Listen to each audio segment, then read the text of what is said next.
खुदावन ने रात को ये वचन आधी रात को दिया। खुदावन का शुक्र करते हैं, पाकरू का धन्यवाद करते हैं उसकी मदद के लिए। और आज हम परमेश्वर का वचन पढ़ेंगे लूका रसूल की अंजील उसका 2 बाब और उसकी 10 आयत में पढ़ेंगे।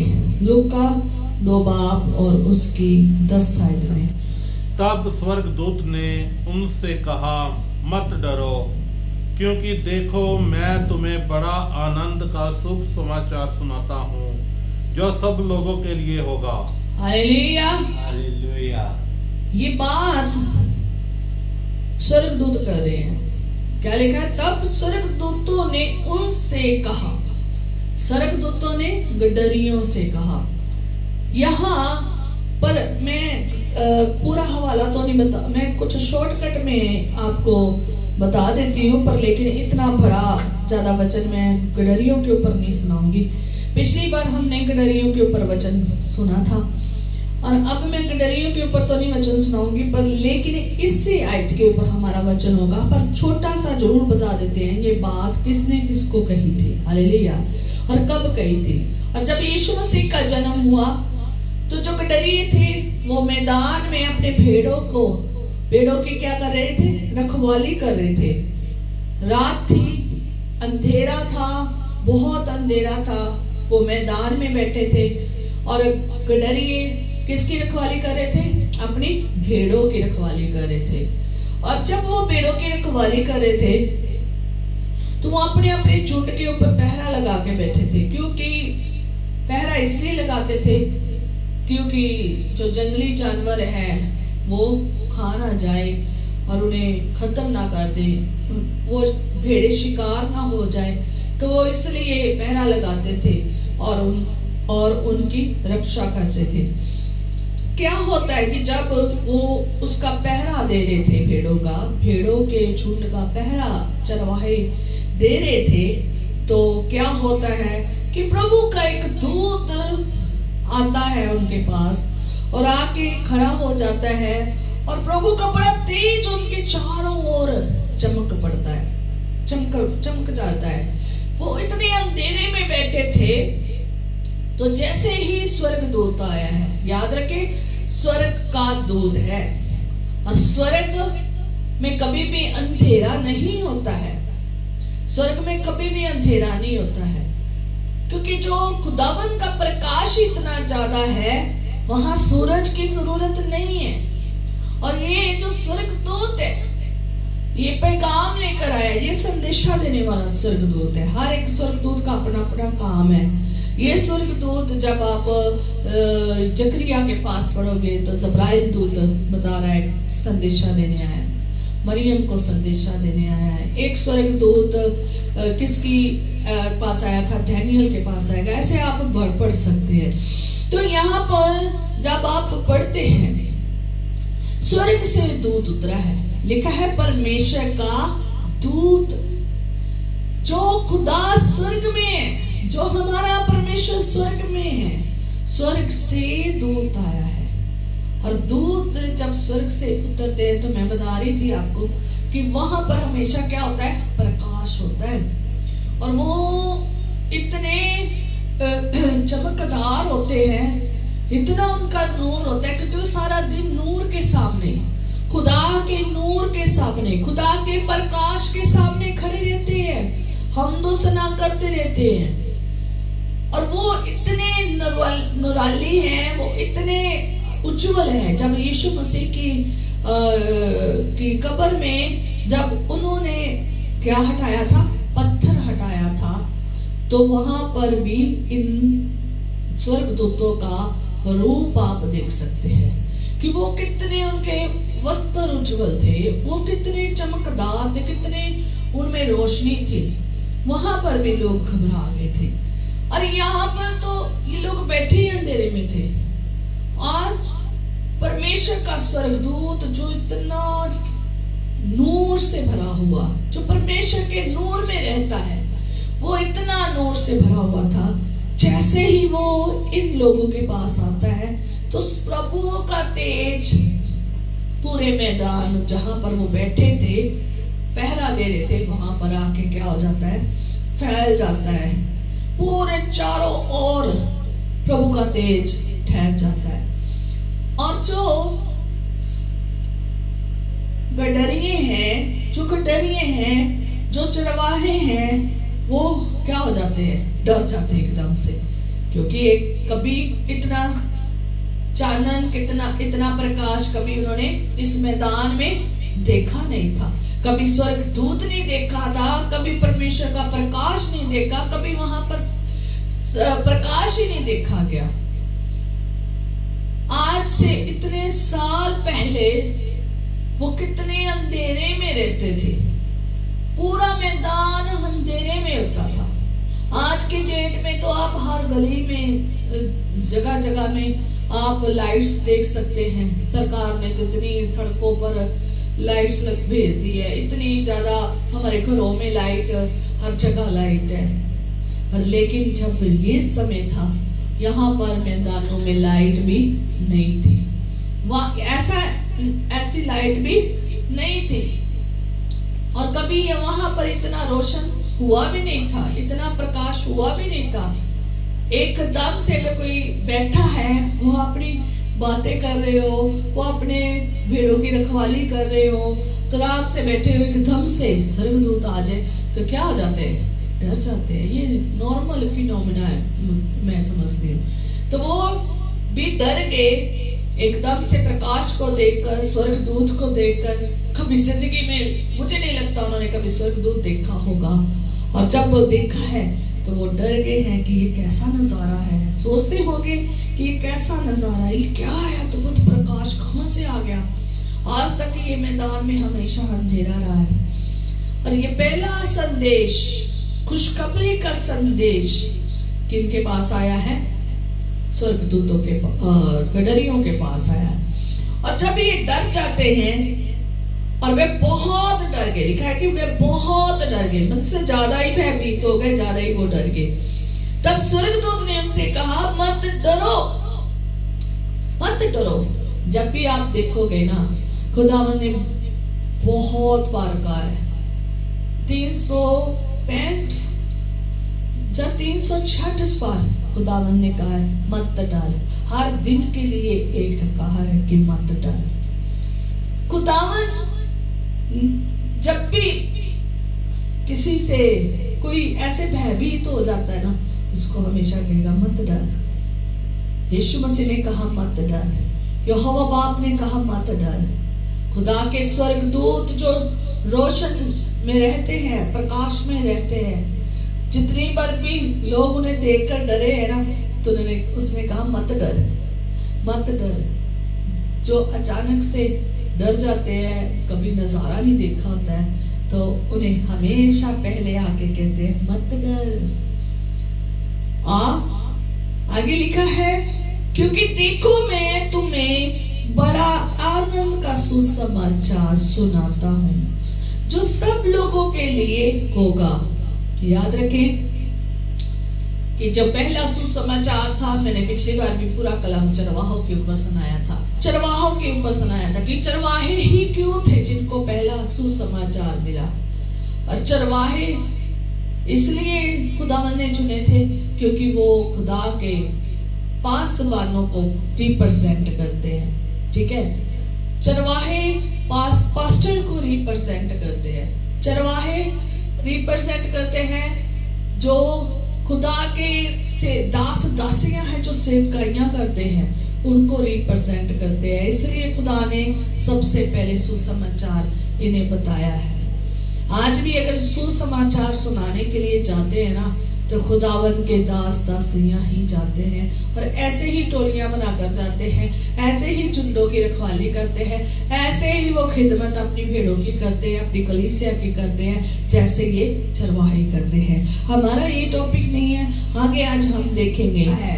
तो खुदावंद का वचन हर एक इंसान के लिए है, सिर्फ ये चरवाहों के लिए नहीं है, सिर्फ वो लोग नहीं है जिनके पास स्वर्गदूत गए हैं, या जिनके पास खुदावंद ने अपनी वाणी को, वचन को भेजा है, चाहे यीशु मसीह इस दुनिया में है, उन्होंने ही आकर उन लोगों को जिनको कहा है कि मत डर, सिर्फ उनके लिए संदेश ही नहीं था, ये हम सब मसीहों के लिए क्या है? संदेश है। जो उस पर विश्वास करते हैं, जो यहोवा बाप पर, जो यीशु नासरी पर विश्वास करते हैं, उन सब के लिए संदेश है कि मत डर, मैं तुम्हारे साथ हूँ, मैं सर्वदा तुम्हारे साथ हूँ। पर यहाँ पर स्वर्गदूत जो एक खुशखबरी को लेकर आए हैं, वो कहते हैं मत डर, मत डर, देखो, क्योंकि देखो मैं तुम्हें बड़े आनंद का सुसमाचार सुनाता हूँ, जो सब लोगों के लिए होगा, किसी एक लोग के लिए नहीं, किसी एक मनुष्य के लिए नहीं, किसी एक जाति के लिए नहीं, किसी एक देश के लिए नहीं, किसी एक नगर के लिए नहीं, किसी एक गांव के लिए नहीं, आदमी और औरत के लिए ही नहीं, दोनों आदमी और औरत के लिए है, ठीक है? हर एक के लिए, हर एक के लिए, चाहे बच्चा है, चाहे बुजुर्ग है, चाहे जवान है, इस धरती पर जितने मर्जी मनुष्य हैं, चाहे वो किसी भी देश में रह रहे हैं, किसी भी नगर में रह रहे हैं, किसी भी शहर में रह रहे हैं, किसी भी जगह में क्यों ना रह रहे हो, सबके लिए ये खुशखबरी का क्या था? संदेश था। ये सब मनुष्य के लिए, पूरी मानव जाति के लिए, पूरी पृथ्वी के लिए, ये पूरी दुनिया के लिए ये आनंद का संदेश था। हालेलुया! कितनी बड़ी बात है कि खुदावन ने सिर्फ ये संदेश एक तक ही सीमित नहीं रहने दिया, उसने सारे जगत के लिए, सारी पृथ्वी के लोगों के लिए ये खुशखबरी का संदेश भेजा है। हालेलुया! अपने स्वर्गदूतों के द्वारा। हालेलुया! और लिखा है कि ये बड़ा आनंद का, कहता मैं तुम्हें बड़े आनंद का, मीन्स ये जो संदेश है, ये जो सुसमाचार है, ये जो खुशखबरी है, बड़े आनंद की है। क्या है? बड़े आनंद की। तो वो आनंद कौन सा था? यीशु। हालेलुया! वो यीशु का संदेश लेकर आया है। बड़े आनंद का जो बात की जा रही है, वो यीशु की बात की जा रही है। जो बड़े आनंद का सुसमाचार बताने आया है, खुशखबरी बताने आया है, वो यीशु के जन्म की खुशखबरी बताने आया है। हजारों सालों से जो लोग पाप में, दुख में, तड़प में इंतजार कर रहे थे, इंसानियत को बचाने के लिए, इंसानों को बचाने के लिए, वो पैदा हुआ है। ये है खुशखबरी। हालेलुया! ये है खुशखबरी कि ये है बड़ा आनंद। यीशु मसीह ही वो बड़ी खुशखबरी है। यीशु मसीह ही वो बड़ा आनंद का संदेश है जो इंसानों के लिए आया है, जो हजारों सालों से पाप में पड़े थे, दुख में पड़े थे, तड़प में पड़े थे, इंतजार कर रहे थे कि हमें कोई मसीहा बचाने आएगा। वो आया है पूरी पृथ्वी के लिए। हालेलुया! बहुत ज्यादा खुशी का रास्ता है ये खुशी का संदेश है, ये सच्चाई का संदेश है, ये पवित्र और सच्ची खुशी का संदेश है, ये पवित्र और सच्ची खुशखबरी की खबर है। ये जो कोई भी उस पर विश्वास करेगा, जो कोई भी यीशु पर विश्वास करेगा, वह अनंत जीवन पाएगा।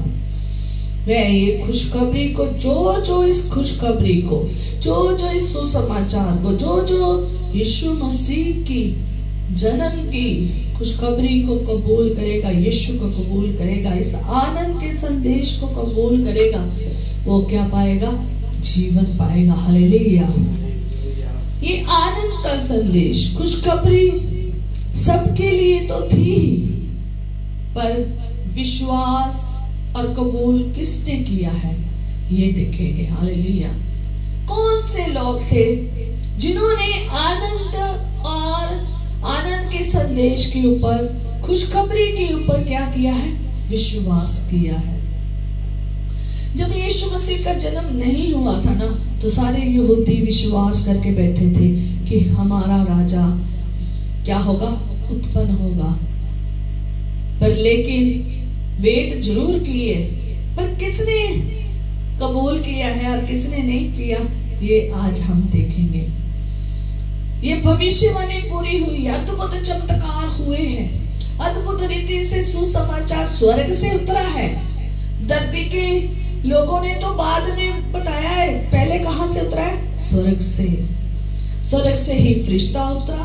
मैं जब ये कलाम पढ़ रही थी ना, तो मैं देख रही थी कि स्वर्ग से ही फरिश्ता उतरा सुसमाचार सुनाने के लिए, और स्वर्ग से ही आकाश से ही क्या हुआ? तारा, जिसने सुसमाचार मजूसियों को सुनाया है। सोचे खुदा ने स्वर्ग को कैसे इस्तेमाल किया है, इन चीजों को और इन अपने बंदों को कैसे इस्तेमाल किया है। बाद में वो सुसमाचार धरती पर आया है और धरती के लोगों ने बाद में फैलाया है। अब फैल तो रहा है, उस टाइम भी बहुत फैल रहा था, उस टाइम भी बहुत काम हो रहा था, उस टाइम भी बहुत ऐसे अद्भुत काम चिन्ह हुआ है, चमत्कार हुआ है, उन्हें चिन्ह मिला है। लिखा है खुदा के कलाम में कि तुम्हारे लिए एक चिन्ह होगा। उन्होंने वैसा ही, जैसा स्वर्गदूतों ने कहा था ना कि तुम देखोगे बच्चे को, तो उन्होंने वैसा ही पाया है। हालेलुया। याद रखें, खुशखबरी, आनंद का संदेश, ये सुसमाचार बड़े आनंद का सबके पास आया है। कबूल किसने नहीं किया? जिन्होंने जान भी लिया उन्होंने भी नहीं कबूल किया। वो कौन थे? और आज की डेट में भी वैसे कई लोग हैं, आज हम देखेंगे। जिस दिन ये खुशखबरी सुनाएगी तो, और किन को सुनाएंगी? गडरियों को। तो उन्होंने उसी खड़ी क्या कर लिया? कबूल कर लिया। जिस दिन यीशु मसीह के बड़े आनंद का संदेश की खुशखबरी गडरियों के पास आई, तो उन्होंने उसी खड़ी क्या कर लिया था? कबूल कर लिया था। पर उससे पहले, जन्म से पहले, जैसे ही खुशखबरी मरियम को मिली ना, ये आनंद की खुशखबरी मरियम को मिली ना, मरियम ने भी उसी टाइम कबूल कर लिया था। उसने भी ये बड़े आनंद की खुशखबरी को कबूल कर लिया था। और जैसे ही उसके मंगेतर यूसुफ को मिली है, उसने भी उसी घड़ी क्या कर लिया था? कबूल कर लिया था। और जिस टाइम मां मरियम अलिशबा के पास गई है, तो उस टाइम भी अलिशबा ने भी क्या कर लिया था? कबूल कर लिया था। कबूल कर लिया था प्रभु की मां के तौर पर उसे, कि तू मेरे प्रभु की क्या है? मां है।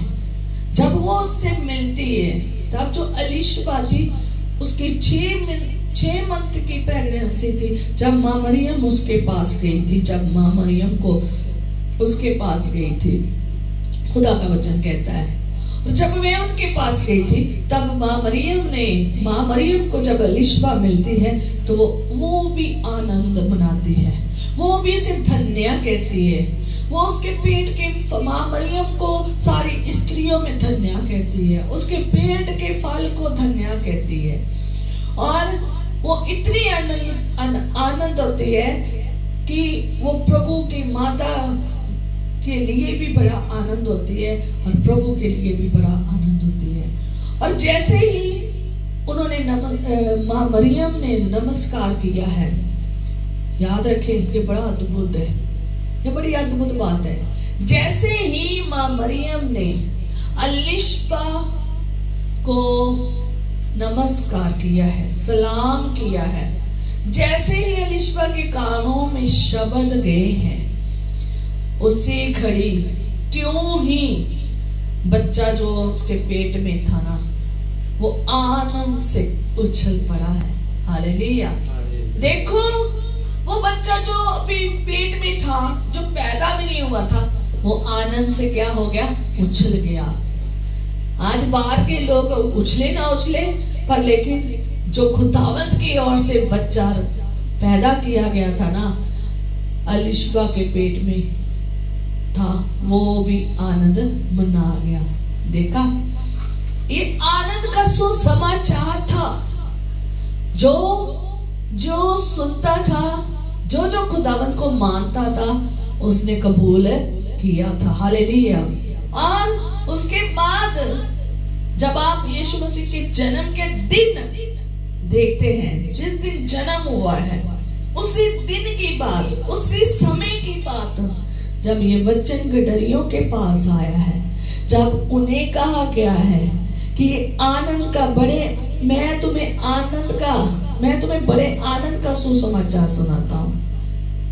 सब लोगों के लिए होगा ये बड़े आनंद का सुसमाचार। जब गडरियों को मिला, उन्होंने ध्यान से सुना, उन्होंने सारी बात सुनी और वो उसी घड़ी तैयार हो गए, उसी घड़ी तैयार हो गए। क्योंकि जब स्वर्गदूत उनके पास से स्वर्ग को चला गया, स्वर्गदूत स्वर्ग को क्या हो गया, चला गया, आनंद मनाते हुए वो स्वर्ग को चले गए। तो क्या हुआ, तो इन गडरियों ने आपस में बात करनी शुरू कर दी। आपस में बात कर रहे हैं, आओ हम चले, आओ हम बैतलहम जाकर ये बात जो हुई है ना, और जिसे प्रभु ने हमें बताया है देखें। किसने बताया है?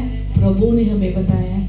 जाकर हम क्या करें? देखें। ये खुशखबरी को क्या करने जा रहे हैं? देखने जा रहे हैं। ये बड़े आनंद के सुसमाचार को सुनकर कबूल किया है और देखने जा रहे हैं। हालेलुया। और जब इन्होंने देखा है वैसा ही देखा जैसा स्वर्गदूतों ने कहा था। हालेलुया। स्वर्गदूतों ने जैसा कहा था इन्होंने वैसा ही देखा। और जैसे ही खुशखबरी मजूसियों को मिली है कि यहूदियों का राजा कहाँ पैदा हुआ है? बैतलहम में, यरूशलेम में, दाऊद के नगर में। तो वो क्या हुए हैं? उसी तारे को देखकर, जो बोल भी नहीं रहा था। आज हम गीत गा रहे थे ना, क्या गीत गा रहे थे बताओ? मैंने ज़बूर भी पढ़ा, 19 ज़बूर पढ़ा था कि खुदावंद के कैसे आकाश मंडल ये चीजें क्या कर रही है, उस कुदरत की महिमा को बता रही है, उसकी महिमा प्रकट कर रही है ना। कितना पढ़ा मैंने। देखे ये खुदावंद की कितनी महिमा वाली बात है कि जैसे ही तारा पूरब में, पूरब देश में, पूरब में चमका है, पूरब में चमका है। हिंदी च पूरब है और पंजाबी च पूरब, ठीक है। तो जैसे ही ये पूरब में चमका है तो ये ज्योतिषी, ये पंडित, ये 3 राजा, ये नहीं पता किस देश के थे, ये वहां से निकले हैं और हजारों मील दूर जाकर और अपने और हजारों मील जाकर इतना रास्ता लंबा पार करके यरूशलेम में पहुंचे हैं और जाकर राजे को पूछते हैं, जाकर वहां पूछते हैं यहूदियों का राजा जिसका जन्म हुआ है वो कहाँ है। ये खुशखबरी उनको मिल गई कि यहूदियों का क्या हुआ है? राजा हुआ है। और स्वर्ग में उसका नाम, स्वर्ग में तारा चमक रहा है, जाकर देख के आओ, जाके मिलके आओ, उस खुशखबरी को देख कर आओ, उसको दंडवत करके आओ। ये बड़ा संदेश है तुम्हारे लिए। उन्होंने ये तारे से संदेश पाया है और चल पड़े हैं और जाके ढूंढा है और ढूंढकर जब वो गए हैं और देखा है और सचमुच उन्होंने भी खुशखबरी को देखा है, ग्रहण किया है। उस खुशखबरी, ओ परमेश्वर की खुशखबरी जो सबके लिए थी, बड़े संदेश, बड़ा आनंद का जो संदेश था, बड़े आनंद की जो खुशखबरी थी, उसे कबूल किया है और कबूल करके मिल के उसे प्रणाम किया है, मुंह के बल प्रणाम किया है, दंडवत किया है और उसको भेंट चढ़ाई है। हालेलुया। अद्भुत रीति से इन्होंने क्या किया है? उस सुसमाचार को ग्रहण किया है। अगर आप लूका में भी पढ़ेंगे ना तो वहां पर भी शिमोन जो हन्ना है उन्होंने भी इस खुशखबरी को क्या किया है? ग्रहण किया है और प्रभु का धन्यवाद किया है, प्रभु का धन्यवाद किया है। ये बात उन्होंने दूसरों को भी बताई है। हन्ना जो थी, उसने भविष्यवक्ता थी, उसने ये बात दूसरों को भी बताई है। कितनी अद्भुत बात है कि खुशखबरी का संदेश अगर हमारे पास आया है, हम उसे कैसे बयान करते हैं, हम उसको कैसे फॉलो करते हैं, हम उस खुशखबरी के संदेश के पीछे कैसे जाते हैं। आपके सामने इतने जन हैं बाइबल में जिनके बारे में मैं आपको बताया है। क्या आप एलिशबा की तरह हैं, या वो जो बच्चा पेट में था यूहन्ना बपतिस्मा देने वाला उसकी तरह है, या आप हन्ना की तरह, या आप गडरियों की तरह, या फिर आप मजूसियों की तरह, या फिर आप किसकी तरह, शिमोन की तरह। आप किस प्रकार हैं? ये सारे ही बेस्ट है, हालेलुया, ये सारे ही बेस्ट है जिन्होंने परमेश्वर का संदेश सुसमाचार सुना, जिन्होंने बड़े आनंद का संदेश खुशखबरी सुनी और उस संदेश के पास पहुंच गए और उसको दंडवत किया है, उसको भेंट चढ़ाई है, हालेलुया। उन्होंने भेंट चढ़ाई है और उन्होंने अपने तक नहीं सीमित रहने दिया, उन्होंने दूसरों को भी बताया है, उन्होंने दूसरों को भी बताया है। अगर एलिशबा ने सुना तो उसके बच्चे ने भी सुना। अगर गडरियों को संदेश मिला, उन्होंने माँ बाप को भी बताया कि हमें ऐसे संदेश मिला है, ऐसे स्वर्गदूत आया, ऐसे उसने बताया और ऐसे ही हमने देखा है और ऐसे ही ये हम आपको बयान कर रहे हैं। और वहां पर और भी लोग थे जो सुनने वाले थे और बातें जब सुनने थे गडरियों की तो वो आश्चर्यजन हो गए, अचंभित बातें, चकित हो गए, अचंबा हो गए, चकित हो गए। वो भी उन्होंने उन लोगों को भी वो बातें सुनाई और वो भी हैरान हो गए, कितना अद्भुत है। गडरियों चरवाहों को खुदावंद ने क्या सुनाया है? संदेश सुनाया है। खुदा का दूत आया, स्वर्गदूत आया, संदेश सुना के गया है। और इन्होंने अपने तक भी नहीं सीमित रखी, ये बात उन्होंने माँ मरियम के ऊपर, यूसुफ के ऊपर और प्लस किनके ऊपर, जो वहां पर लोग थे उनके ऊपर भी ये बात, ये खुशखबरी बताई है, ये बड़ा आनंद का सुसमाचार सुनाया है। मैं आज आपसे पूछना चाहती हूँ, आप कैसे शुभ संदेश सुनाएंगे? ये बड़े आनंद की खुशखबरी दूसरों को कैसे बताएंगे? कैसे बताएंगे कि ये आनंद की खुशखबरी जो है सारे मनुष्यों के लिए है, सिर्फ हमारे लिए तो है नहीं, अकेले सिर्फ हमारे लिए नहीं है, हमारे बच्चों के लिए ही नहीं है, सारी पृथ्वी के लोगों के लिए है, पूरे जगत के लिए है। चाहे वो आपसे विरोध करें, चाहे आपसे ना विरोध करें, आपका काम है कि आपने जरूर इस खुशखबरी को बताना है। ये बड़े आनंद का संदेश है। जो लोग कहाँ फंसे पड़े हैं? पाप में, गुनाह में, अंधेरे में, बीमारी में, परेशानी में, दुख में, बोझ में, पीड़ा में, दर्द में, हर प्रकार की प्रॉब्लम से में, शैतान के जंगल में फंसे पड़े हैं, उसके बंधनों में फंसे पड़े हैं, जालों में फंसे पड़े हैं। उनको ये खुशखबरी का संदेश क्या करना है? सुनाना है, ताकि वो भी आनंद के संदेश को सुनकर क्या हो जाए? आश्चर्य हो जाए, चकित हो जाए और अपने दिल में क्या करे? सोचे, विचारे। मजूसियों ने भी सुनाया, मजूसियों ने भी जाकर सुनाया, पूरा यरूशलेम घबरा गया। हालेलुया।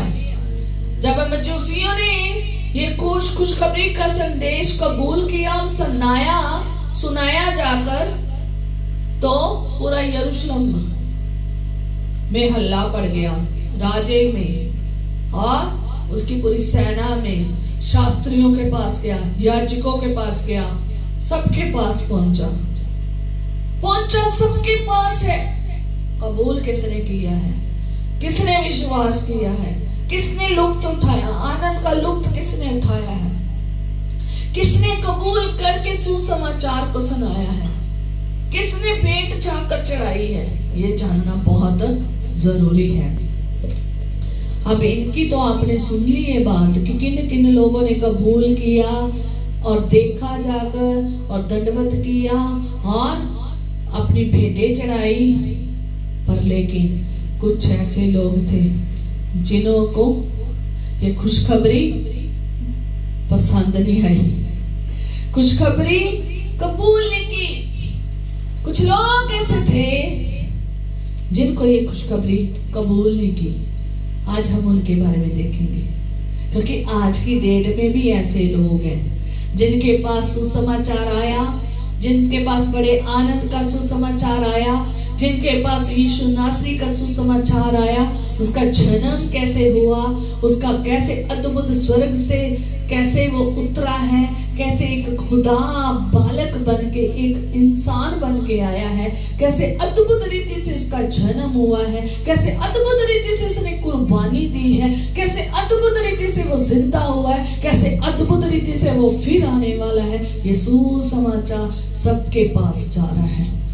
पर लेकिन आज बहुत सारे लोग हैं जो कबूल कर भी रहे हैं, जो कबूल नहीं कर रहे। अब कबूल करने वालों को तो हमने बाइबल में देख लिया है, अब जिसने नहीं कबूल किया तो उसको भी आज हम क्या करेंगे, देखेंगे। मत्ती रसूल की अंजील उसका 2 बाब में जब आप पढ़ते हैं तो जो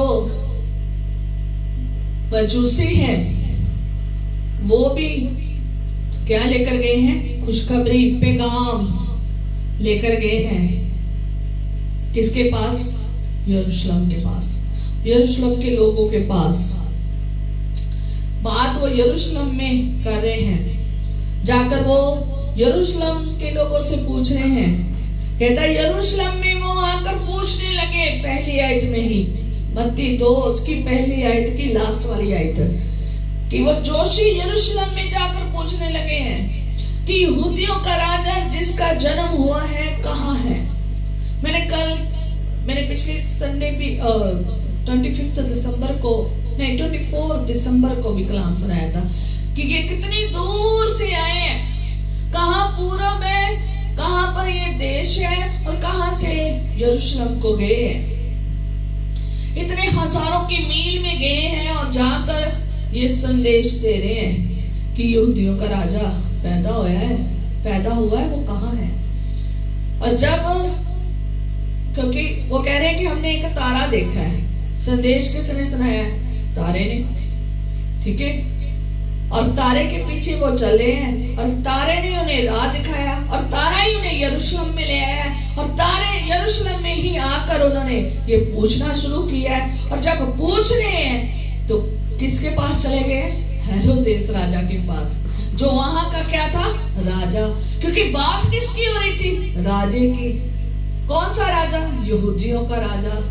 तो जब राजे का नाम सुना तो राजे के पास ही जाना था ना। बच्चा, राजे का बच्चा कहाँ पैदा होता है, राजे के पास पैदा होता है। पर ये बच्चा स्वर्ग का राजा है, जिसने जमीन और आसमान को बनाया, उसकी मर्जी, वो कहाँ पैदा होना चाहता है वो, है ना।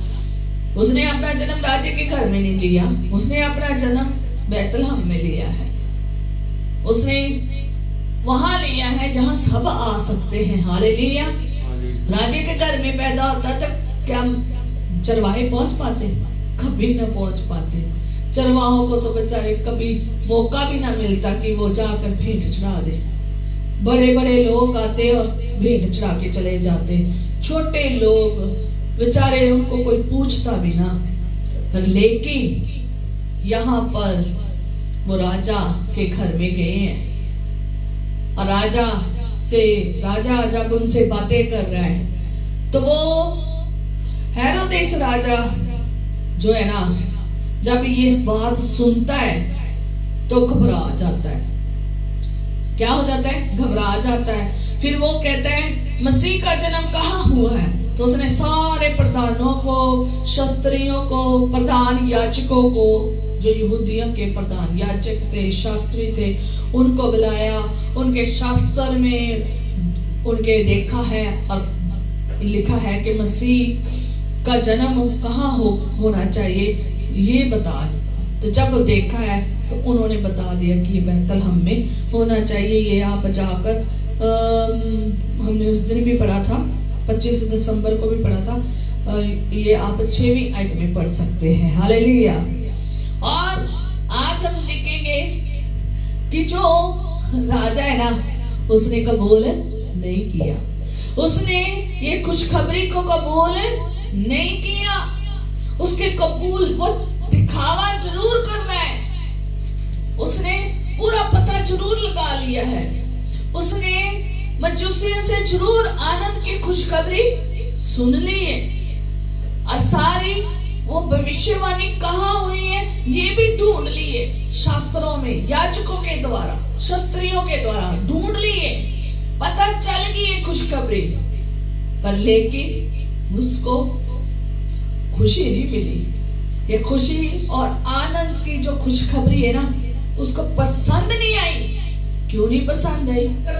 मैं इस रोम का राजा हूं, मुझे ये इलाका मिला है यहाँ पर यहूदियों के ऊपर राज करने का, और ये रोमी राज शासक था और मुझे राज में करने को मिला। अब उसे अपना राजा का जो अधिकार मिला था, क्या हो गया? घबरा गया कि मेरे हाथ से छीन ना जाए। पता नहीं कौन सा राजा जिसके बारे में भविष्यवाणी हुई है और स्वर्ग में हुई है, शस्त्रों में हुई है, और वो राजा अगर यहाँ पर आ गया है तो मेरा राज का क्या हो गया? अंत ही होगा। वो उसे अपने राज की और अपने बच्चों के राज के लाले पड़ गए। अपने राज के कारण वो इस खुशखबरी को क्या नहीं कर रहा? कबूल नहीं कर रहा। कबूल उसने कर ली, ये नहीं कबूल की कि मैं सच में वो मेरा राजा है, ये नहीं उसने कबूल किया, बल्कि इसलिए मान लिया क्योंकि वो आगे अपनी कार्रवाई करना चाहता था। वो आगे कार्रवाई करना चाहता था। जब उसने सुना है कि यहूदियों का राजा आया, अब वो घबरा गया है, क्योंकि वो रोम का राजा था, रोमी शासक का था वो, और वो नहीं चाहता था कि यहूदी वहां पर फिर से क्या करे? राज करे, क्योंकि उन्होंने उनसे यहूदियों से राज छीन लिया था। और वो डर गया है, जबकि अभी बच्चा क्या है? बहुत छोटा है, अभी तो पैदा ही हुआ है। वो छोटे से बच्चे से जो अभी पैदा ही हुआ है, जो राजा अभी पैदा ही हुआ है, उससे क्या हो गया है?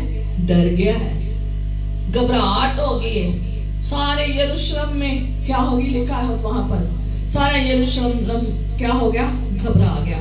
हालेलुया। सारा यरूशलेम घबरा गया, राजा भी घबरा गया, उसके साथ यरूशलेम भी सारा घबरा गया। एक बच्चे से, एक राजाओं के राजा से उसने कहा, अब स्वर्ग से तो आ गया है, अब धरती पर मेरा राज्य है, मैं ऐसे क्या कर दूंगा? खत्म कर दूंगा। इतनी पावर नहीं है खत्म करने की। हेरोदेस की बुद्धि अपने तक की सीमित थी। उसने पंगा किससे ले रहा था? वो किसका विरोध कर रहा था? वो राजाओं का राजा, जिसका संदेशा स्वर्ग से आया, जो स्वर्ग से उतरा है, उससे लड़ने के लिए, उसको मारने के लिए, और उससे घबराहट हो रही उसे। इस खबर को सुनकर उसको क्या होगी? घबराहट होगी। किसी दूसरे राजा की, यहूदियों के राजा की क्या होगी? घबराहट होगी, घबराने लगा। फर्स्ट नंबर वो घबरा गया। आज भी हम जब देखते हैं ना, हम खुदावंत का वचन सुना रहे हैं, आधी दुनिया घबरा गई है, आधी दुनिया को घबराहट हो गई है कि कहीं ये बढ़ ना जाए, ये क्या यीशु यीशु करते रहते हैं।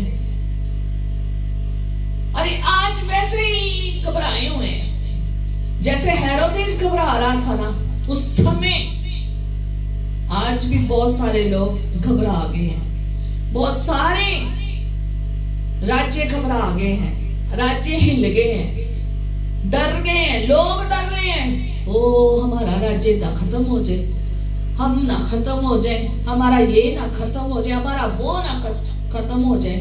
घबरा गए हैं। वो छोटा सा अभी बालक था, अभी बालक राजा था और उसने अभी जन्म लिया ही था। और ये इतना बड़ा राजा जो ऑलरेडी राजा है उस जगह का, यरूशलेम का, और ये वहां पर इतना राजा होके, इतनी सेना होके, ये सब कुछ होके क्या हो गया है? घबरा गया है। आज भी बहुत सारे हेरोदेस राजा की तरह लोग घबराए हुए हैं यीशु का नाम सुन के, यीशु का, राजाओं का राजा का उपदेश सुन के, खुशखबरी सुन के, कलाम सुन के, परमेश्वर की वाणी सुन के क्या हुए हैं? घबराए पे हैं। कहीं हमारा ना अंत हो जाए, कहीं हमारा ये ना हो जाए, कहीं ये ना फैल जाए, कहीं ये ना इस जगह का राजा बन जाए, कहीं ये ना पंजाब का, इंडिया का, अनदर देश का, अदर्स देश का क्या ना बन जाए? राजा ना बन जाए। ओ मेरे यीशु का राज कहाँ का है? स्वर्ग का है। यहाँ तो वो उसके जो लोग हैं, उसके हाथों की बनाई हुई कारागरी के लोग हैं, जिसे उसने अपनी समानता और स्वरूप में बनाया है, उनको बचाने के लिए आया है। उन्हें अंधेरे से निकालकर, उन्हें पापों से निकालकर, उन्हें दर्द और पीड़ाओं से निकालकर, उन्हें चिंतों और भोज से निकालकर, शैतान की और दुष्टता की शैतानी कूदों से निकालकर जिंदगी देने के लिए आया है। यहाँ की ही नहीं जिंदगी, संसार की सदा की जिंदगी, स्वर्ग की जिंदगी देने के लिए आया है। वो उसका सिंहासन वहां है स्वर्ग में, उसका सिंहासन स्वर्ग में है। वो स्वर्ग का राजा है, वो वहां विराजमान है। और यहाँ पर हम उसकी आराधना करते हैं, हम उसके राज्य के लोग हैं जो खुशखबरी को दूसरों तक पहुंचाते हैं कि अगर तुम अनंत जीवन पाना चाहते हो, नष्ट नहीं होना चाहते, तो ये खुशखबरी है कि आप इसे क्या करें? कबूल करें। क्या जितनों ने उसे कबूल किया, परमेश्वर ने उन्हें पुत्र पुत्रियां, संतान होने का अधिकार दिया। परमेश्वर ने अधिकार दिया है। जितनों ने यीशु मसीह को कबूल किया है, उन्हें संतान होने का अधिकार दिया है। और जो परमेश्वर की संतान है, वो परमेश्वर के साथ रहती है। और परमेश्वर कहाँ रहता है? स्वर्ग में। और एक दिन आएगा, हम भी कहाँ जाएंगे? स्वर्ग में। जब हमारा सफर धरती का खत्म हो जाएगा, हम टेम्परेरी तौर पर धरती पर हैं और हमारा काम क्या है? ये शुभ संदेश सुनाना, बड़े आनंद का संदेश सुनाना। हमारा काम है संदेश को सुनाना, आगे कबूल करना या ना करना वो लोगों की इच्छा है। हालेलुया। गडरियों ने भी अपना जो खबर थी सुनी, और उन्होंने, गडरियों ने भी शुभ संदेश जो सुना, तो उन्होंने भी क्या कर दिया? बता दिया। और मजूसियों ने भी जाकर बताया है, मजूसियों ने भी जाकर बताया है, इन ज्योतिषियों ने भी जाकर बताया है। पर राजे को डर पड़ गया है अपनी टेम्परेरी राजनीति का, राज्य का, जो थोड़े पल के लिए है। उसे डर पड़ गया, मेरे बच्चे कहाँ जाएंगे? मेरे बच्चों ने राजा बनना है, ये कौन सा राजा पैदा हो गया? उसे डर पड़ गया। पहला नंबर, वो घबरा गया है। जैसे उस टाइम राजा घबरा गया, यरूशलेम सारा घबरा गया, आज भी सारे देश घबरा रहे हैं। आज भी सब लोग घबरा रहे हैं जो खुशखबरी को कबूल नहीं कर रहे हैं, हेरोदेस की तरह। हालेलुया। दूसरा नंबर, उसने पूरा ढूंढवाया, उसने पूरा ढूंढा कि पैदा कहां पर हुआ है। उसने अपनी पूरी युक्ति ला दी, उसने पूरे याजक, उसने पूरे शास्त्री लगा दिए, ढूंढो वो कहां पर पैदा हुआ है, ताकि मुझे जल्दी पता चल जाए बच्चा पैदा कहां हुआ है, वो राजा कहां पैदा हुआ है, मैं वहां पहुंच जाऊं। जोशियों को कहते हैं मैं प्रणाम करने जाऊंगा। क्या करने जाऊंगा? दंडवत करने जाऊंगा, प्रणाम करने जाऊंगा। पर लेकिन असल में उसका क्या मकसद था, ये हम बाद में देखेंगे। वो प्रणाम करने के लिए नहीं, वो दंडवत करने के लिए नहीं, वो उसे मारना चाहता था, क्योंकि वो नहीं चाहता था कि नया राजा पैदा हो। हालेलुया। वो नहीं चाहता था कि कोई नया राजा पैदा हो। पर जिसे खुदा ने उत्पन्न किया है ना, जो खुदा है ना, उसे कोई मार नहीं सकता। खुदा को कौन मार सकता है? उसे कोई मार नहीं सकता। और ये इसने पूरा ढूंढा है कि ये कहां पैदा हुआ है, ढूंढा है और पता भी चल गया है कि बैतलहम में पैदा हुआ है, बैतलहम में पैदा हो गया है।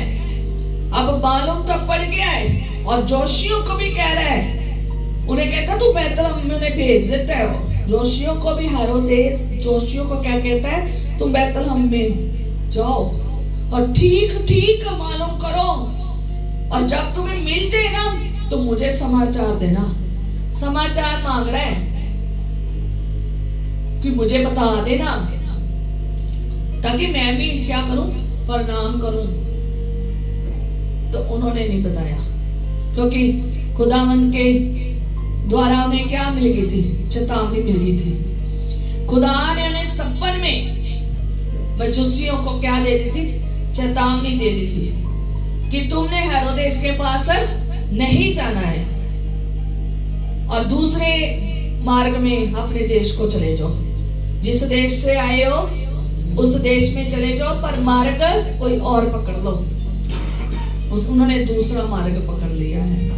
वो हेरोदेस के पास नहीं गए, क्योंकि हेरोदेस एक क्या था, करप्टी राजा था, बड़ा करप्टी राजा था। और जो हेरोदेस था, जब उसने देखा कि जोशियों ने धोखा किया है, मैं एक और बात कहना चाहती हूँ। जब देखते हैं कि हेरोद ढूंढ लिया है और पता पा लिया है, चल गया है और इनको भेज भी दिया है, मुझे भी बता देना सही जगह कौन सी जहां पर आया है, मैं प्रणाम करूंगा। तो आज भी बहुत सारे लोग ऐसे ही हैं। समाचार तो सुनते हैं, कहां पर चर्च लगा है, कहां पर सजावट हुई है, कहां पर डीजे लग गए हैं। डीजे नहीं लगे होते, खुदा की हम्द लगी होती है। डीजे नहीं लगे होते, ये डेक लगे नहीं होते, ये खुदावंद का वचन, ये खुदावंद का कलाम, प्रस्तिश, जलाल और उसकी महिमा लगी होती है। आज भी बहुत सारे लोग हैं जाके पूरी भरी पड़ी है मीडिया, जो ढूंढ रहे हैं कहां पर चर्च लगे हैं, कहां पर संगतियां लगी हैं, कहां पर यीशु का नाम लिया जा रहा है, कहां पर उसका नाम की प्रेस प्रस्तिश की जा रही है। ढूंढ ढूंढ कर ना क्या करना चाहते हैं, हमला, मारना, खत्म करना। खुदावंद कोई छोटा सा है, वो छोटा खुदा नहीं है। जिसने इस जमीन को बनाया है, जिसने आकाश को बनाया है, जिसने चांद तारे सूरज को बनाया है, जिसने पूरी कायनात को बनाया है, आप उससे लड़ नहीं सकते। ये राजा भी लड़ नहीं सका जिसके पास पूरा शासन था, उस यरूशलेम का, उस जगह का पूरा शासन था, ये नहीं पहुंच सका। आप लड़ नहीं सकते खुदा के साथ। आप लोगों के साथ लड़ सकते हैं, पर आप खुदा के साथ नहीं लड़ सकते। पर जिसको खुदा ने बचाना है ना, तो वो उसे चेतावनी जरूर दे देगा। मजूसियों को जैसे दिए कि इधर को नहीं जाना, तुम उधर को चले जाओ, तुमने इनके रास्ते में नहीं जाना, तुम इधर को चले जाओ।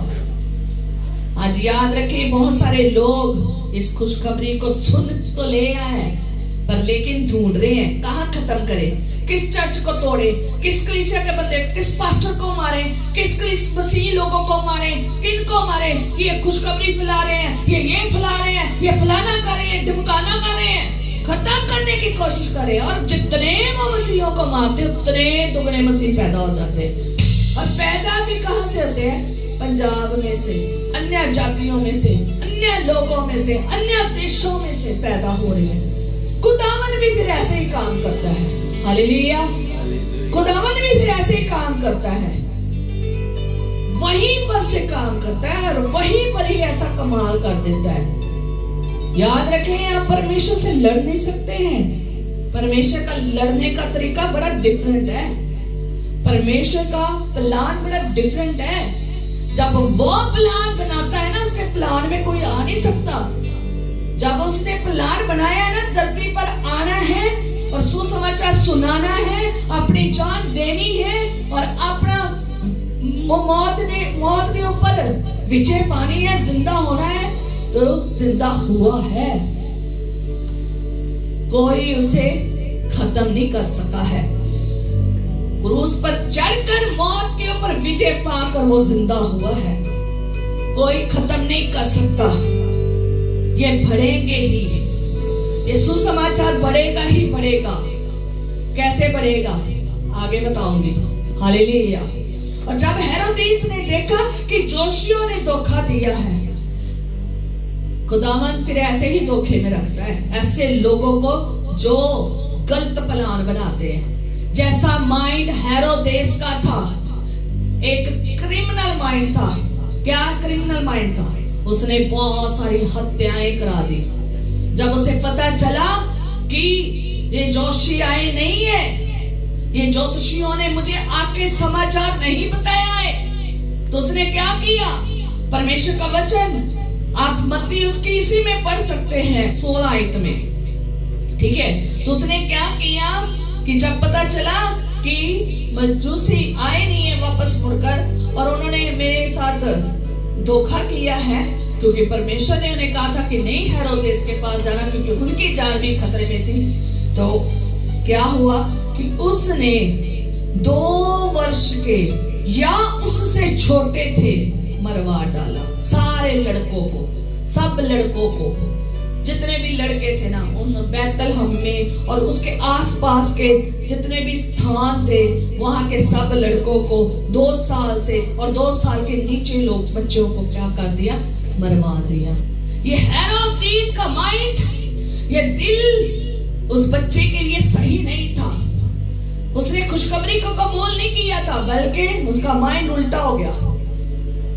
उसने अपने राज्य को, अपने परिवार के राज्य को देने के लिए, अपने राज्य को बचाने के लिए उसने उस राजा को मारना चाहा जो कहां से आया था?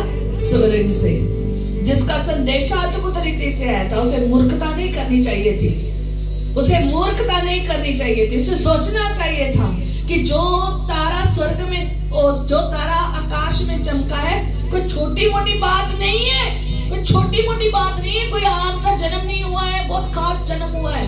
उसे ये समझना चाहिए था कि ये इशारा कहां से है? खुदा की तरफ से है, कुछ खास है। मैं इससे लड़ नहीं सकता, मैं इससे विरोध नहीं कर सकता, मैं इसे मार नहीं सकता। उसे ये समझना चाहिए था। पर लेकिन जब लोग ज्यादा बड़े तादाद पर हो जाते हैं ना, जब लोग कुछ अपने आप को ज्यादा बुद्धिमान समझने लग जाते हैं ना, तो वो भी ऐसे ही प्लान बनाते हैं जैसे हेरोदेस ने प्लान बनाया। क्या प्लान बनाया? क्रिमिनल माइंड, गंदा माइंड, हत्या करा दी। आज भी लोग बहुत सारे मसीहों की हत्या कर रहे हैं। आज भी बहुत सारे लोग ऐसे ही हत्या कर रहे हैं। वो उनकी तो सीधी टिकट कहाँ चली गई है? स्वर्ग में। वो तो कुर्बानी देकर कहाँ चले गए हैं? स्वर्ग में। आप हत्यारे के हत्यारे ही रह जाओगे। हेरोदेस राजा 2 साल के बच्चों को, लड़कों को और उसके नीचे बच्चों को मरवा दिया है। कितने बच्चे मारे होंगे, कितना रोना, कितना पीड़ा, माएं कितनी दुखी होंगी जिनके बेटे मर गए होंगे। ये भविष्यवाणी भी थी, आप पढ़ सकते हैं, नीचे लिखी हुई 17 आयत में यिर्मयाह ने की थी। और ये भविष्यवाणी भी पूरी होनी थी। और ये इसने खतरनाक काम किया है कि वो बच्चा भी इसमें क्या हो जाएगा? मर जाएगा। हत्या कर रहे थे। आज भी बहुत सारे लोग ऐसे ही हत्या कर रहे हैं। आज भी बहुत सारे लोग ऐसे ही हत्या कर रहे हैं। पर लेकिन ये नहीं पता कि वो तो जीवित है, स्वर्ग में जीवित है, आनंद मना रहे हैं। तुम धरती पर तड़पते रहो, तुम धरती पर चिल्लाते रहो, तुम धरती पर क्रिमिनल बनते रहो, तुम सदा की मृत्यु में जाते रहो। हम तो सदा की जिंदगी में चले गए हैं। हालेलुया। अगर आपको परमेश्वर के लिए जान भी देनी पड़े तो दे दीजिए। सीधी टिकट कहाँ की है? स्वर्ग की है। बस फर्क इतना है कि वो सच्चाई में होना चाहिए, सच्चाई में होना चाहिए और सचमुच क्या होना चाहिए, सही होना चाहिए। अगर आप अपने कारण मरे हो तो फिर तो नहीं है टिकट सीधी स्वर्ग की, और लेकिन अगर सच में खुदा की वजह से मरे हो तो फिर टिकट है स्वर्ग की। हालेलुया। ये क्रिमिनल माइंड ने क्रिमिनल काम कर दिया। आज भी बड़े क्रिमिनल इकट्ठे हुए हैं, बहुत क्रिमिनल माइंड हो गए लोगों के, दूसरों को खत्म करने के, दूसरों की भावनाओं को खत्म करने के लिए, दूसरों की खुशियों को खत्म करने के लिए, दूसरों के बच्चों को खत्म करने के लिए, दूसरों पास्टर्स लोगों को, मसीह लोगों को खत्म करने के लिए घर घर में घुसकर लड़ रहे हैं, जबकि किसी ने उन्हें हक नहीं दिया कि किसी के घर में जाकर घुसकर लड़ के आना। खुदावन एक एक बात का हिसाब लेगा। कहता मैं 7 पीढ़ियों तक बदला लूंगा, 7 पीढ़ियों तक को बदला लेगा खुदावन। एक पीढ़ी नहीं, 7 पीढ़ियों तक। खुदावन की लाठी इतनी तेज है कि पता भी नहीं चलेगा कब आप क्या हो गए, ढेर हो गए। इसलिए खुदावन से डरे, किसी भी खुदा के बंदे के विरोधता में ना जाए, किसी भी खुदा के किसी भी काम के खुदा के विघ्न ना डाले, उसको खुदा के काम को, खुशखबरी को कबूल करे। हालेलुया। आज भी बथेरे ऐसे ही हेरोदेस के माइंड के जैसे हैं, जो ऐसे ही क्रिमिनल बने हुए हैं, ऐसे ही हत्या कर रहे हैं, ऐसे ही परेशान कर रहे हैं, ऐसे ही दुखी कर रहे हैं, और क्या हो रहे हैं, काम को, खुशखबरी को कबूल नहीं कर रहे हैं। और हेरोदेस को तो इतना गुस्सा आया, उसने बच्चों को ही मरवा दिया, छोटे बच्चों को, जो उसका कुछ भी नहीं कर सकते थे।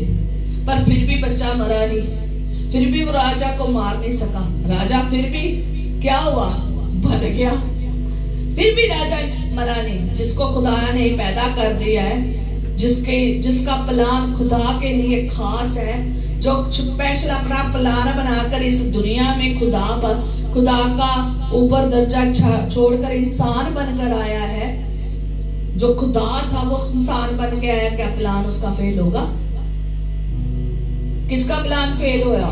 हेरोदेस का। आज भी बहुत सारे हेरोदेस जो दुनिया में खौफ ज्यादा हुए पड़े हैं, घबराए पड़े हैं और गुस्से में भरे पड़े हैं। गुस्सा आया पे, तांडव छाया पे उनके ऊपर। ऐसा गुस्सा छा गया है कि उनको से सहा नहीं जा रहा। उनके पास क्या हो रहा है, उनका दिमाग काम करना बंद कर गया है, उनसे सहा नहीं जा रहा और तोड़ फोड़ कर रहे हैं, घरों में घुस रहे हैं, रोक रहे हैं, तुमने नहीं आना इधर, तुमने नहीं आना उधर, तुम रोक ही नहीं सकते। खुदावन इतना पावरफुल है, वो कैसे काम करता है ये देखें, आज वचन में देखें। और क्या हुआ, हेरोदेस उसी साल ही मर गया। क्यों, मैं क्यों ऐसा कह रही हूँ? हेरोदेस उसी साल मर गया, उसी साल मर गया, क्योंकि खुदा ने अपने बेटे को कहाँ लाना था, उसी जगह में लाना था। हालेलुया। पर लेकिन जगह में तो लाना था। जब आप यहाँ एक खूबसूरत बात देखेंगे, जैसे ही हेरोदेस मर गया, वो जो क्रिमिनल था, वो जो क्रोध से घबराहट से भरा हुआ राजा था, वो जिसने खुशखबरी को कबूल नहीं किया, वो जो विरोधता कर रहा था, वो जो मर रहा था, जिसने बहुत ऐसे गलत काम किए, क्या हो गया, मर गया। और पता क्या हुआ, जैसे ही वो मरा है तो खुदा ने यूसुफ से कहा कि अब बच्चे को लेकर कहाँ चला जा, इस्राएल में लेकर चला जा। ये आप 19 आयत में पढ़ सकते हैं, मत्ती 2:19 में पढ़ सकते हैं कि उठ बालक और माता को लेकर इस्राएल देश में चला जा। और क्योंकि जो बालक के प्राण लेना चाहते थे, वह क्या हो गए, वह क्या है, मर गए हैं, वह मर गए हैं। सोचो कितने जने प्राण लेना चाहते होंगे, सबके सब क्या हो गए, मर गए। अब मरना है या जीना है, सोच समझ के क्या करना चाहिए, कार्य करना चाहिए।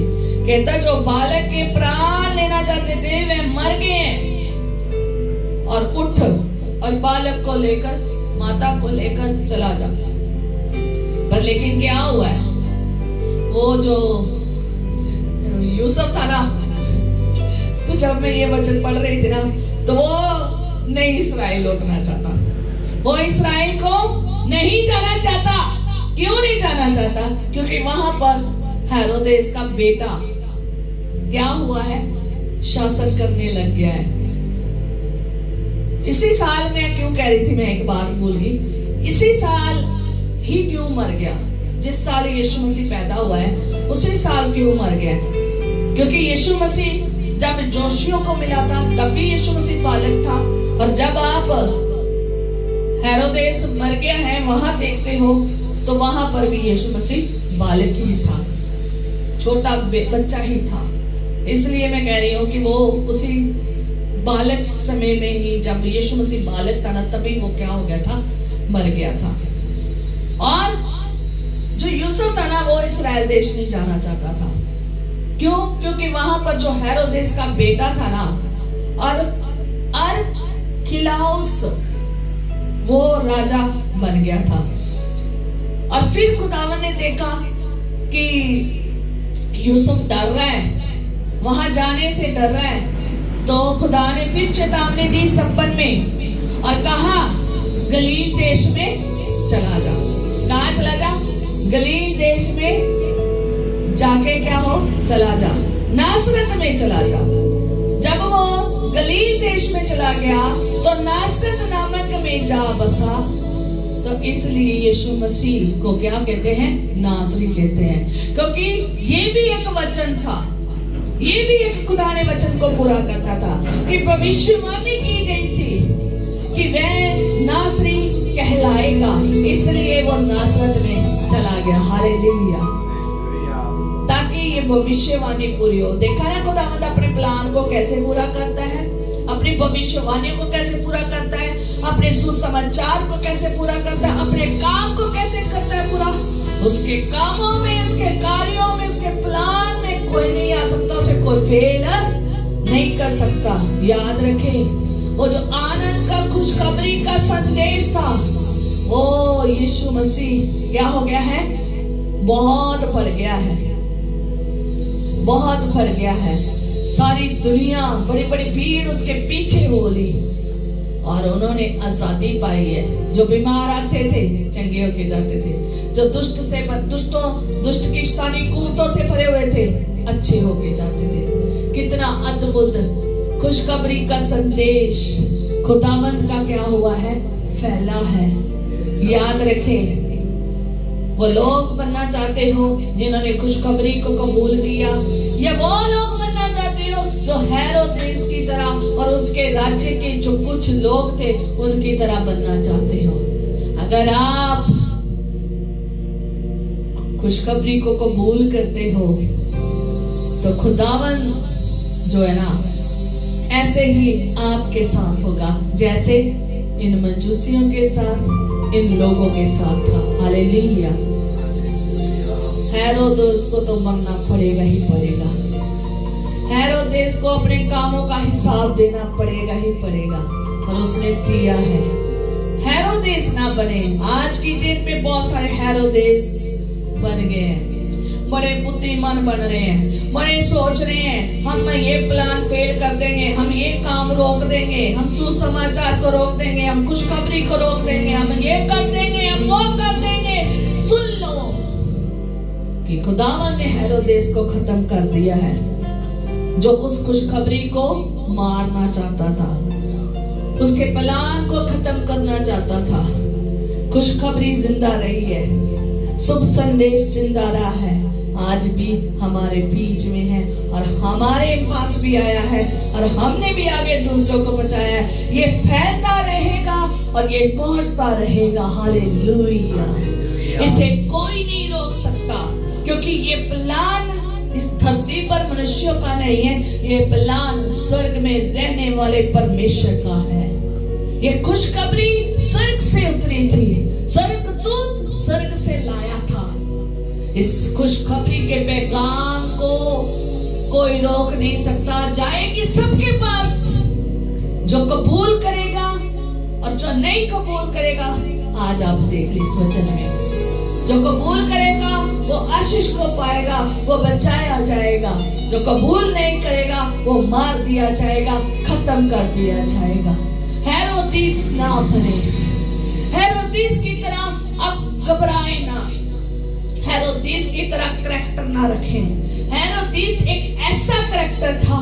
मैं जिस दिन ये क्रिसमस आया तो मैं जब खुदावन से कह रही थी कि मैं सारे करैक्टर्स के ऊपर कलाम सुनाना चाहती हूँ, तो सबसे ज्यादा मेरा इसके ऊपर था, पर मैं इसके ऊपर कलाम नहीं सुना पाई। और जब रात को मैं कलाम बना रही थी ना, रात को आधी रात को बैठी हुई थी ना, कलाम बना रही थी, तब ये वचन आया। मैं हैरान रह गई। मैंने कहा खुदावन तू कितना अद्भुत है, बाकरू, थैंक यू, तू कितना अद्भुत है कि तूने इस कलाम को कितनी अद्भुत रीति से पेश किया है, तूने कितनी अद्भुत रीति से पेश किया है। मैं आज ये कहना चाहती हूँ, ये खुशखबरी का पैगाम कबूल करे और जिंदगी को पाए, हमेशा की जिंदगी को पाए, जो कहाँ की है, स्वर्ग में है। यहाँ की टेम्परेरी जिंदगी कुछ पल के लिए है, खत्म हो जानी है, हमेशा की जिंदगी में जाए। हेरोदेस ना बने। एक सिर्फ हेरोदेस था जिसने खुशखबरी को कबूल नहीं किया था। सिर्फ एक हेरोदेस ही था जो घबरा गया था। सिर्फ एक हेरोदेस ही था जो घबरा गया था। सिर्फ एक हेरोदेस था जो क्या हो गया था, क्रोध में आ गया था। एक हेरोदेस था जिसने सबके कत्ल करवा दिए। एक हेरोदेस था जो खुशखबरी को खत्म करना चाहता था। एक हेरोदेस था जो बालक को खत्म करना चाहता था। एक हेरोदेस ही था जिसने सारे क्रिमिनल माइंड और गलत काम किए। आज भी ऐसे लोग हेरोदेस की तरह मसीहों के आसपास, इस खुशखबरी के आसपास मंडरा रहे हैं। याद रखे खुदावंद क्या संदेश देता है। हमें खुदावंद की खुशखबरी को रोक नहीं सकते। किसी भी मनुष्य में इतनी ताकत नहीं है, दुनिया में किसी में इतनी ताकत नहीं है जो स्वर्ग में परमेश्वर है उसके प्लान को फेल कर सके, उसके मंसूबों को फेल कर सके। किसी में ताकत नहीं है। आए हम प्रार्थना